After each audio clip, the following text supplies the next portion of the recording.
Santo Deus, nós nos colocamos na Tua presença, neste lugar, e te agradecemos por tudo até aqui. E agora eu peço, fala conosco, que a Tua palavra viva flua, e que este vaso, que é o pregador, seja apenas um instrumento, que eu não atrapalhe o Teu mover nessa noite. Usa-me, é o que eu clamo, em o nome de Jesus. Amém. Aleluia. Nós vamos abrir a Bíblia hoje em dois textos, Jeremias 7 e João 5.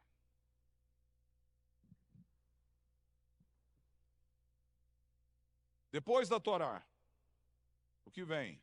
De qual Torá? Da Torá viva. 7:23, Jeremias, profeta, diz: Deem ouvidos à minha voz, e eu serei o seu Deus, e vocês serão o meu povo. Andem em todo o caminho que eu lhes ordeno, para que tudo lhes vá bem. Mas eles não quiseram ouvir, nem atenderam. Porém, andaram nos seus próprios conselhos e na dureza do seu coração maligno. Andaram para trás e não para frente. Portanto, verso 27, Jeremias, você dirá a eles todas essas palavras, que eles não lhe darão ouvidos. Você os chamará, mas eles não responderão. Esta é a nação que não dá ouvidos à voz do Senhor, seu Deus, e não aceita a disciplina. A verdade desapareceu, foi eliminada da sua boca. João, capítulo 5, 24. Em verdade vos digo, quem ouve a minha palavra e crê naquele que me enviou, tem a vida eterna. Não entra em juízo, mas passou da morte para a vida. Voltando aos versículos 19 e 20, logo anteriores, ainda no capítulo 5. Eu lhes falo a verdade. O filho nada pode fazer de si mesmo, senão somente aquilo que vir o pai fazer. Porque tudo o que este fizer, o filho também, semelhantemente, faz. Há 2 semanas eu venho ministrando sobre essa época do ano. Nós estamos hoje na cabeça do ano. Nós entramos no ano novo, 5.784 do calendário judaico, calendário bíblico. Domingo que vem nós teremos o Yom Kippur, ou a festa da expiação. E depois nós estaremos subindo a Israel, porque nós estaremos lá na festa das cabanas, ou festa dos tabernáculos. E quando nós voltarmos, no mês seguinte, nós vamos fechar o ciclo deste ano, celebrando a festa aqui. Nós que já estamos nessa festa do calendário, estaremos celebrando a festa de tabernáculos, porque as nossas ofertas e os nossos pedidos estão indo a Jerusalém. E nós vamos ali levar ofertas para os judeus que não nos suportam, como religiosos. Nós vamos levar aqui a oferta também para os judeus que, como nós, creem em Yeshua HaMashiach. Nós vamos levar também a oferta para aqueles que não são judeus, os cristãos, em Jerusalém. Nós vamos ali para levar as nossas orações. E vamos assim, profeticamente, andando no cumprimento profético.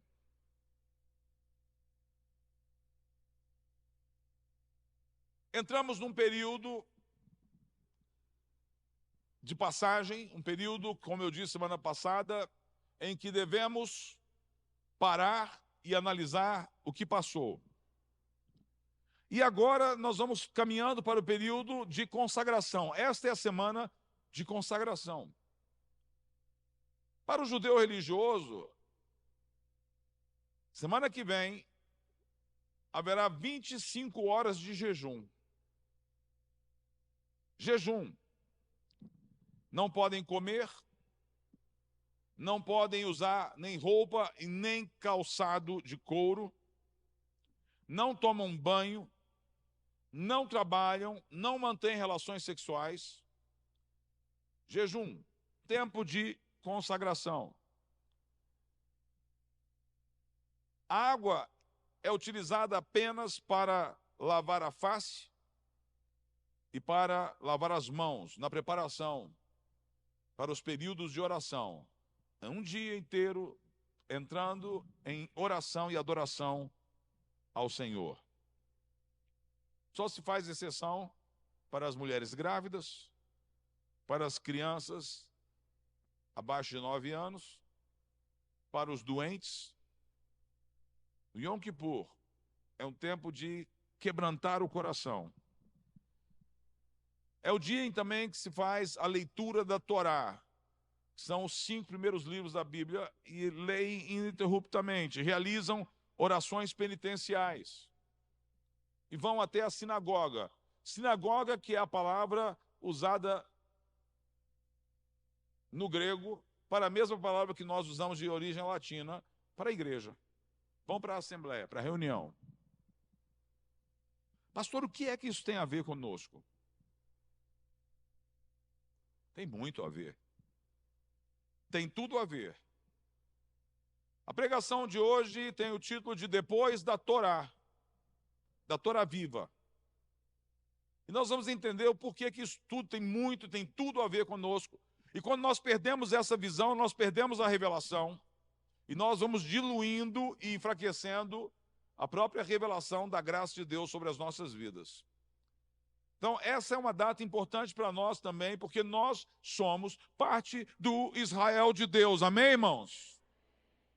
Não somos judeus, mas somos Israel.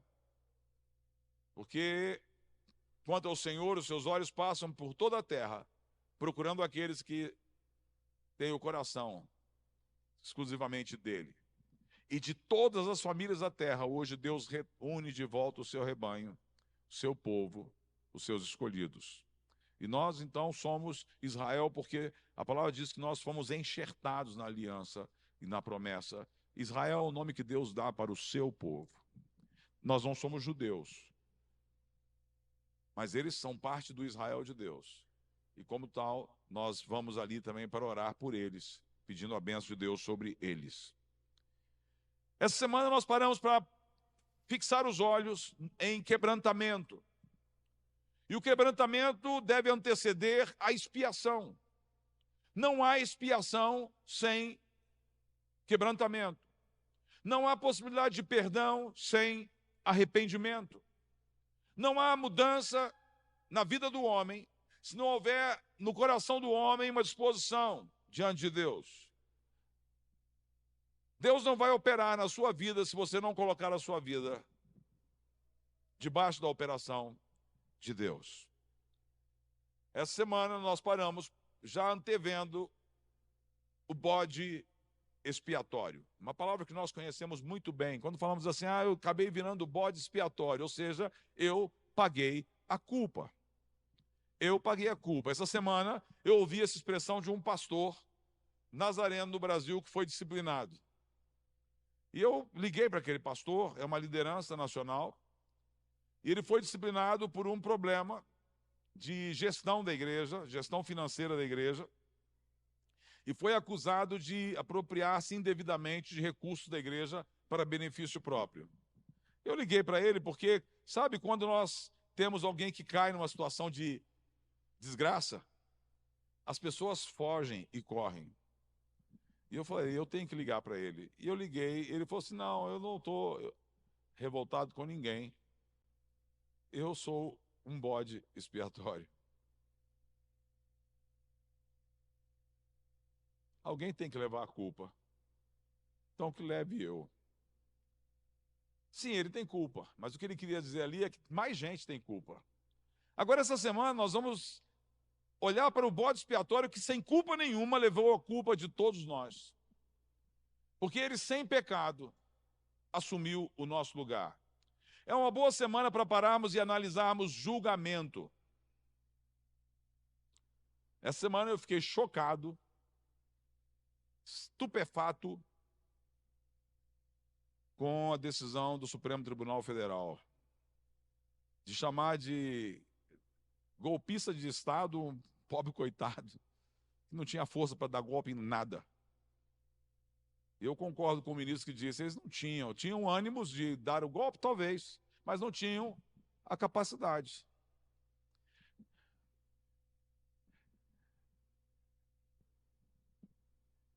Eu posso ter a intenção de matar, e a Bíblia diz que se eu tiver a intenção de matar, já sou homicida. Mas se eu posso ter o ânimo para matar, mas eu não tenho as condições para fazer, eu não faço porque eu não tive condições. Tem um ditado que diz, a ocasião faz o ladrão. O ladrão é ladrão. Mas se ele não for pego cometendo o ato, ele não pode ser condenado por ter roubado, porque ele não cometeu o ato, ele tinha intenção. No Brasil, hoje, nós estamos vendo julgamento por intenção. A história há de execrar. Prestem atenção. Talvez não hoje, talvez não na próxima década, mas um dia,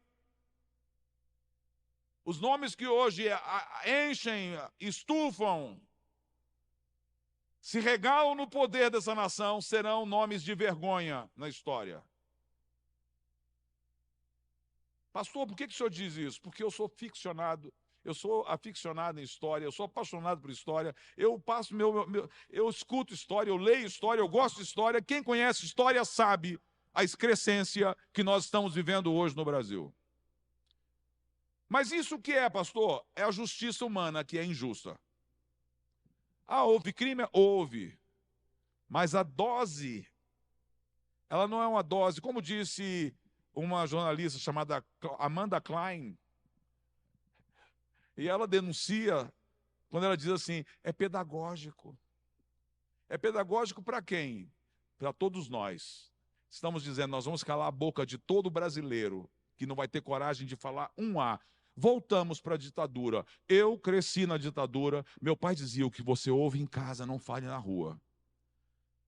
A ditadura impõe medo. E hoje o Brasil vive sob o espectro do medo. Mas um dia, eles é quem terão medo. São quem terão medo. Eles é que terão medo. Pode ter certeza. Nada como um dia depois do outro. Não falo aqui de política, tá, irmãos? Eu falo aqui de tomar um poder indevido nas mãos. O homem é assim, Deus não. Deus não toma poder indevido, ele é o próprio poder. E olha como é que Deus usa o poder que ele tem. E é isso que nós vamos ver hoje, a diferença do poder de Deus para o poder humano. Eu fico pensando, vocês já imaginaram? Eu fico só fazendo um pensamento, meu Deus, se aparece agora uma louca e o presidente Lula diz assim, eu estou decretando o perdão de todo mundo.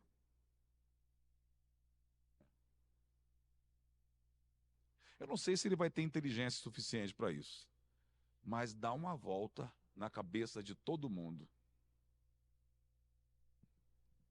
Para a esquerda, para a direita, para o centro, para todo lado. Porque não existe nada mais sublime do que você estender graça.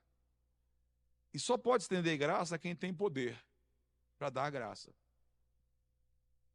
Deus tem poder para agraciar. E Ele tem prazer em agraciar. Ele podendo condenar, e a justiça da condenação dele não é uma medida como a humana, desequilibrada, iníqua. Iniquidade quer dizer falta de equidade. Se você pensa como eu, pensa como os meus, eu vou pesar desse jeito. Se você pensa contrário a mim, eu peso e eu fulmino de outro jeito. Não, Deus não age assim. Ele é Deus. Então vamos tirar os olhos dos homens, porque esse mundo jaz no maligno. E é bom para nós pensarmos que não adianta querer fazer seu céuzinho aqui na terra. Presta atenção. Esse céu na terra é o céu dos malignos. O céu dos filhos de Deus está por vir. Agora nós vamos viver o melhor possível para ser sal e luz, cumprindo a nossa missão, deixando um rastro de bênção. Amém, irmãos? Biblicamente, o interesse de Deus é substituir a pena de morte pela graça da vida. A pena de morte foi dada para todos nós. Eu estava vendo meu netinho aqui, pequenininho, olhando, mais baixo que uma cadeira. Lindo, mas ele já tem uma pena de morte sobre a cabeça dele. Todos nós temos uma pena de morte sobre as nossas cabeças e, infelizmente, ela vai se cumprir, porque a palavra de Deus não volta.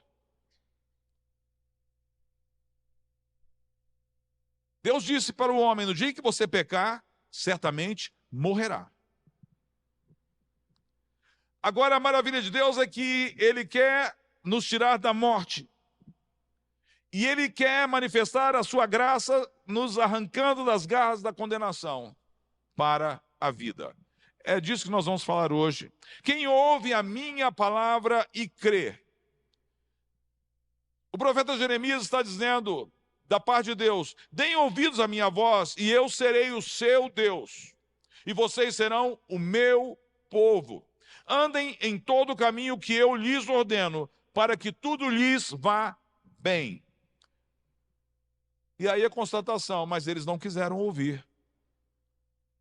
Nem atenderam, porém andaram nos seus próprios conselhos. Hoje Alexandre Crispe me convidou, falou, pastor, eu quero dar conselhos ao senhor. Eu agradeço. E é bom ter conselho. Eu quero agradecer ao Alexandre, não sei se ele está aqui. É bom ouvir conselhos.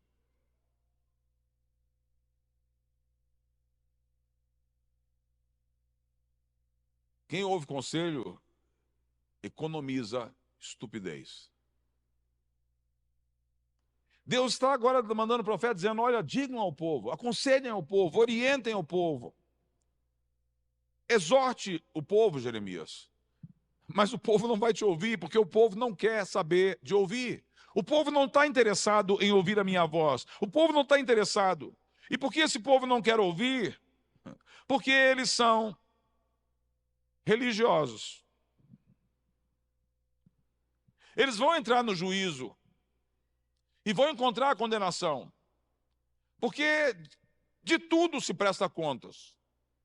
De tudo se presta contas. Mesmo quem acha que não vai prestar contas, o ateu, todos nós vamos prestar contas. A própria sepultura já é uma prestação de contas. Agora, o ficar na sepultura é a condenação. Ficar na morte é a condenação. A morte é espiritual aqui e a morte é física lá. A morte também é espiritual para lá, mas a morte física, ela está condenada pela graça de Deus. Quando Deus levanta Jeremias, Ele está levantando Jeremias para os crentes. Nós somos a igreja. Nós somos crentes. Deus está levantando o profeta para os crentes. Assim como hoje Deus está levantando a palavra para você que crê. Eles eram religiosos porque eram judeus. Eram o povo de Israel, o povo separado. Deus está dizendo, eles são crentes, mas não querem ouvir, porque eles não creem de verdade. Ser judeu era ser parte do povo de Deus. Ser judeu era ser parte de uma família escolhida. E esse povo foi escolhido e tinha uma promessa para eles. Tudo dará certo. Você ouviu, já pensou? Alguém dizer assim, porque você é meu, tudo vai dar certo na sua vida. A porta que Deus abre, ninguém fecha. A porta que Deus fecha, ninguém abre. Aquele que é guardado por Deus não tem que temer o mal. Maior é aquele que está em nós do que aquele que está no mundo. Deus prometeu: eu sou contigo. Os anjos do Senhor acampam ao seu redor daqueles que o amam e os livra. Promessas atrás de promessas.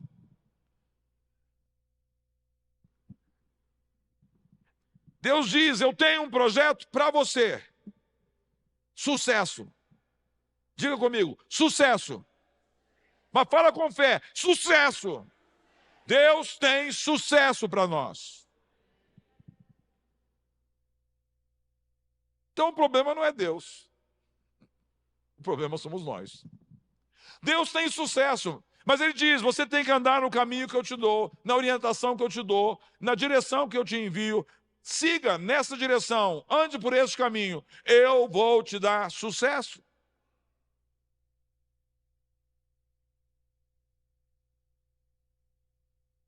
O projeto de Deus para nós é que tudo vá bem, que tudo nos vá bem.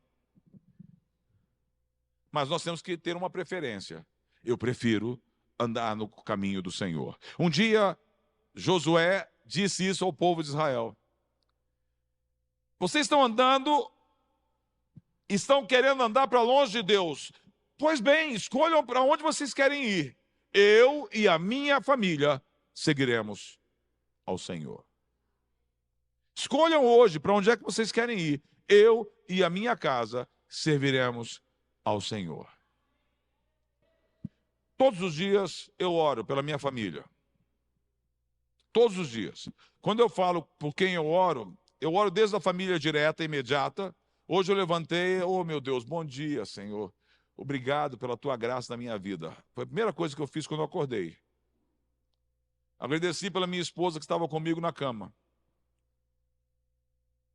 Falei com Deus: obrigado, Senhor. Agradeci. Depois eu fui para o meu devocional. Orei pelos meus filhos, pela minha nora, pelo meu genro. Orei pelos meus netos. E orei pelos meus bisnetos. Mas, pastor, você tem bisneto? Ainda não, mas já estou orando por eles. Porque a bênção do Senhor vai acompanhar até a terceira, a quarta geração.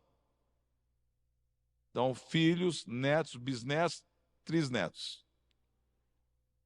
Eu oro pelas minhas gerações. Meu Deus, que a minha casa não se desvie de ti. Depois eu oro, não todos os dias, mas algumas vezes por semana, eu oro pelos meus irmãos, pela casa dos meus irmãos e por cada sobrinho.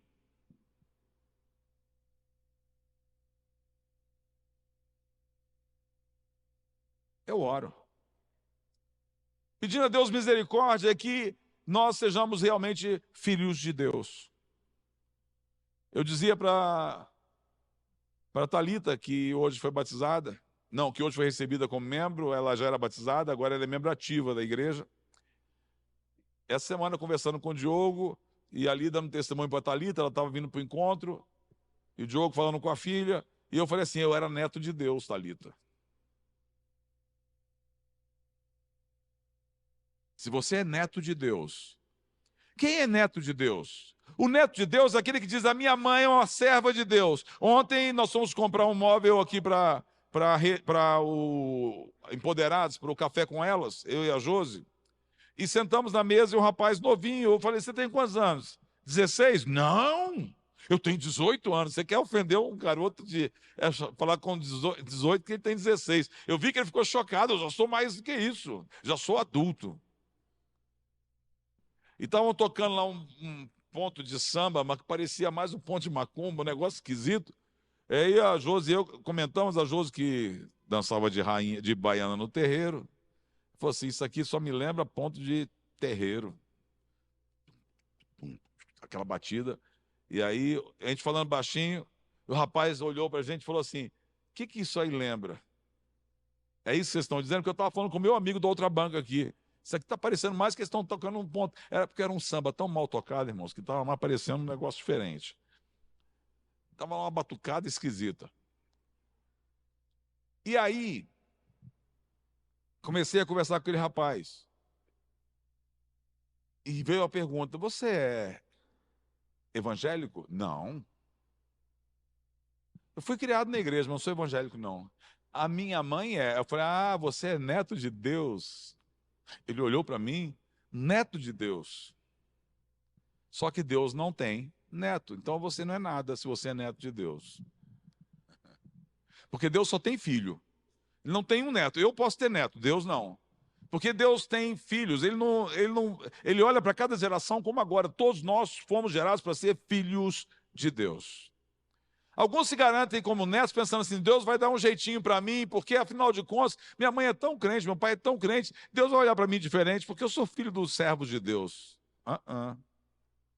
Deus vai olhar para você do mesmo jeito que vai olhar para o pior de todos os pecadores. Se você não se arrepender, você é alvo do julgamento de Deus. O que a palavra de Deus está dizendo aqui? No versículo 24 diz: a verdade, em verdade vos digo, quem ouve a minha palavra e crê naquele que me enviou tem a vida eterna, não entra em juízo. Não entra em juízo. Passou da morte para a vida. Eu gosto da palavra em inglês que ela faz lembrar na língua portuguesa o cross, passou, crossed. Aí parece, a palavra faz sentido, cruzou um limite. O passar é uma passagem, mas aqui eu cruzei uma barreira. Quando você entrega a sua vida para Cristo, você está cruzando uma barreira. Por quê? Porque a palavra de Deus diz quem é Jesus. Quem é Jesus? Jesus é a palavra viva de Deus. Palavra de Deus é Torá. Torá. E o que vem depois da Torá viva? Porque Jesus é a Torá viva. Tem a Torá escrita, Pentateuco, a lei de Deus, mas tem a Torá viva. E essa Torá viva foi profetizada. Jeremias 31, 33 fala que eles terão a Torá gravada, a Torá viva gravada nos seus corações. A Torá viva é Jesus, irmãos. Jesus. Você crê em Deus? Quem crê em Deus aqui? Diga amém. Amém. Se você crê em Deus, você crê no sacrifício expiatório, na expiação, que Deus preparou o sacrifício expiatório. Para eu entender o que é expiação, eu preciso voltar na Torá escrita.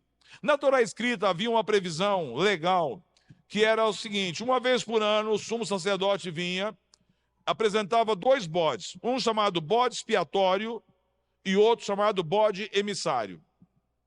O bode expiatório era aquele que recebia a imposição de mãos sobre a sua cabeça, e o sumo sacerdote passava o pecado nacional, o pecado do povo. E aquele bode morreria pelo pecado. O outro bode era o bode emissário. Esse bode recebia os pecados. Um recebia o pecado, o outro recebia os pecados. E era mandado para o deserto, para fora. E aqui está mostrando uma dupla ação de Jesus. Alguns dizem, Bezalel é Satanás. Não. Senão Satanás seria benefício, como bode emissário, aquele que é lançado para fora, não é Satanás. Está mostrando a ação redentora. Quando Cristo vem como sacrifício vivo, ele vem para pagar o preço pelo nosso pecado. Mas, ao mesmo tempo, ele é tirado para fora da cidade e ele leva o nosso pecado para longe, os nossos pecados. Ele morreu pelo nosso pecado e ele também leva os nossos pecados. Ele é o bode expiatório e ele é o bode emissário. É aquele que recebe a nossa culpa e vai para a morte em nosso lugar. Quem é Jesus? A expressão do amor de Deus. O amor de Deus expresso. A palavra viva. Quem é Jesus? É o poder de Deus para apagar os teus pecados e destruir o poder condenatório da tua natureza pecaminosa. Agora, quem está em Cristo é nova criatura. Nenhuma condenação há para os que estão em Cristo Jesus. Amém, irmãos? Como é que eu recebo isso? Quem crê em mim. É fé. A fé é uma certeza que eu tenho naquilo que eu não posso ver ainda, mas eu já sei que é. A fé é a certeza das coisas que se esperam, a convicção de fatos que não se veem. Eu creio, eu sei que o amor de Deus é real. Eu sei que o amor de Deus é fiel. Eu sei que Deus não tem prazer na morte do ímpio, mas Ele quer que todos se convertam. Eu sei que Deus está interessado não em me condenar. Deus não quer condenar ninguém pedagogicamente. Quem quer fazer isso é o nosso judiciário. Deus não.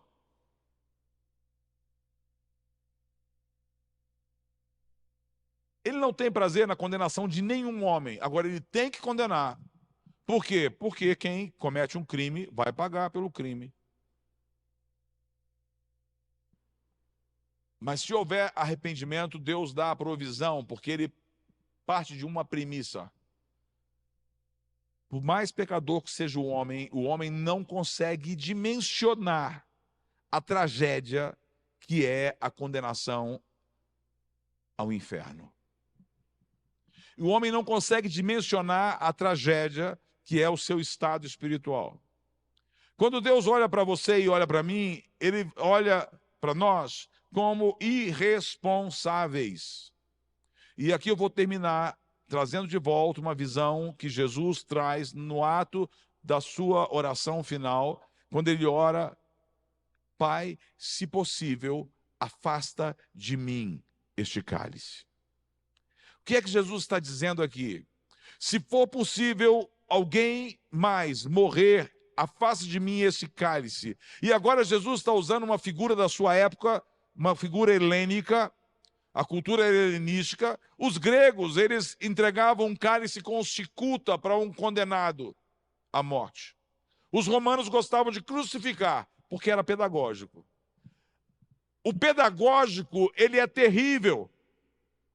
Ele vai espizinhar, ele vai ferir e ele vai destruir para mostrar para todos calem. Os gregos eram pedagógicos. A cruz é um bom lugar para colocar alguém. Vamos colocar num lugar onde todos vejam. Tem que ter marketing nessa crucificação, nessa morte, para todos verem, porque eles eram opressores. A punição pedagógica da nossa Klein está mostrando que existe uma opressão no nosso sistema. A finalidade pedagógica é opressiva. Os gregos não, eles condenavam, porque eles estavam disciplinando. Olha o que Jesus está dizendo. Pai, se possível, afaste de mim esse cálice. Uma criança pode cometer um ato que pode gerar a morte de uma pessoa. Não é um ato consciente, é um ato de alguém incapaz, mas que resulta numa morte. Por exemplo, pegar um fio, a criança está aqui, está com água, fio desencapado, a criança brincando com o fio, empurra o fio cai na água e a pessoa lá morre eletrocutada. É possível? É possível. A criança pode ser imputada como assassina? Mas houve um homicídio, ou não? Porque essa criança pegou o fio. Alguém pode dizer, mas quem foi o irresponsável que deixou o fio aqui? Esse responsável pode até ser punido também, mas ele não pode ser acusado de ter cometido um crime com dolo. Ah, mas a dolo é eventual. Não, ele não tinha. Isso aqui foi um acidente. Aliás, não é nem para a criança estar aí. O que a criança está fazendo aí? Então você vai procurar a cadeia de responsáveis. Pois bem, uma criança, se ela cometesse um crime, os gregos tinham a seguinte premissa: olho por olho, dente por dente, vida por vida. Se pecou, vai morrer. Se matou, vai morrer.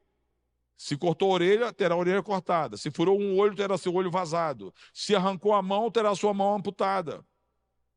Medida por medida, justiça por justiça. toda ação maligna exige uma reparação em igual proporção.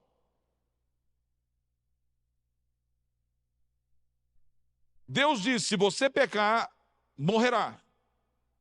Foi antes do pecado. Então já existia uma sentença. Ela não é dura. Ela já foi colocada, posta antes. E o homem vai e peca. A criança foi e cometeu um homicídio. Na sua infantilidade, essa criança não pode ser imputada como uma assassina. Mas a lei dizia: matou, tem que morrer. Mas os gregos tinham uma noção. Se algum parente de sangue se oferecer para assumir a responsabilidade, quem é o responsável por esta criança? Assuma a responsabilidade e assuma a pena dessa criança.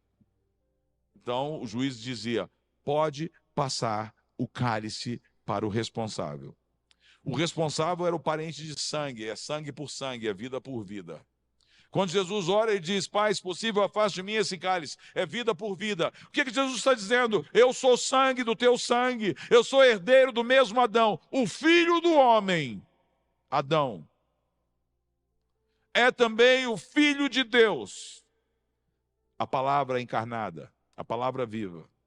Veio para buscar e para salvar aquele que já estava condenado, você e eu.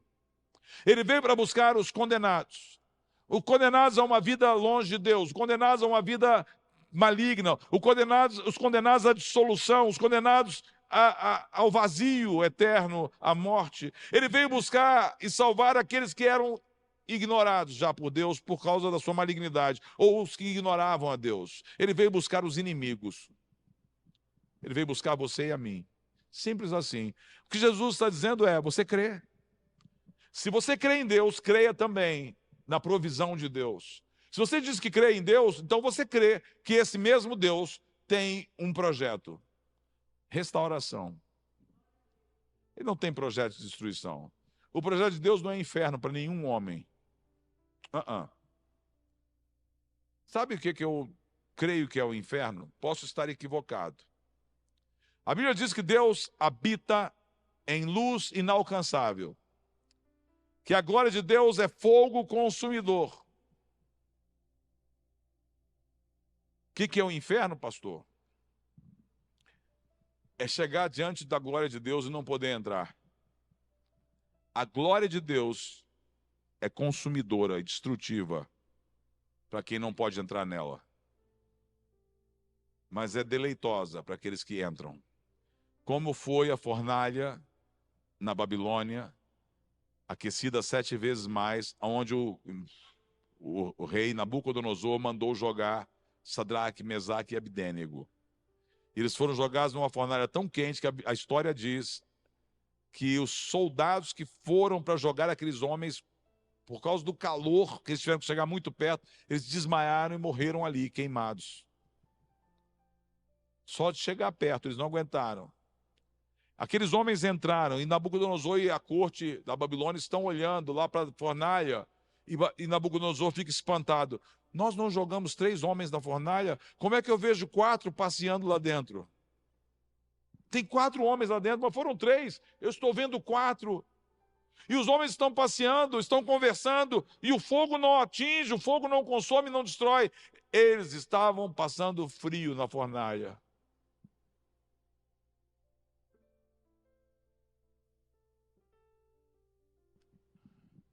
O inferno é a própria glória de Deus. E o céu é a presença de Deus. Uma vida aqui, longe de Deus, é viver o inferno na terra.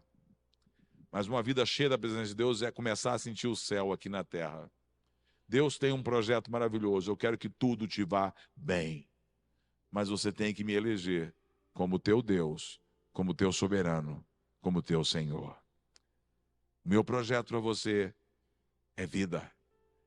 E a morte foi tragada pela vitória. Porque o nosso sumo sacerdote também é o nosso sacrifício. É o nosso remidor e rei. Ele venceu a morte. Tragada foi a morte pela vitória. O pecado não tem domínio sobre nós. E a condenação do pecado já não é mais autoridade nas nossas vidas. Porque aquele que está em Cristo não passa pelo juízo, porque já recebeu a declaração do perdão. Aquela criança era livrada da morte por alguém que morria no seu lugar. Jesus, quando ele vai para a morte, ele diz: se possível, afaste de mim esse cálice, mas que seja feita a tua vontade, ó Pai. E a Bíblia diz: Deus teve prazer na morte de Jesus. Como é que Deus pode ter tido prazer na morte de Jesus? Porque Deus é Deus. O inocente não pode ficar na morte. Deus já sabia o que ia fazer. Jesus volta. Só que quando Jesus volta, ele abre o caminho para você e para mim. Todo que nele crê não perece, tem vida. Vida eterna e vida desde já. Tem ouvidos, mas não ouvem. Você vai pregar e o meu povo não crerá. Não seja colocado entre estes, mas seja contado com aqueles que dizem: Senhor, eu entrego a minha vida, eu te entrego o meu caminho, eu creio.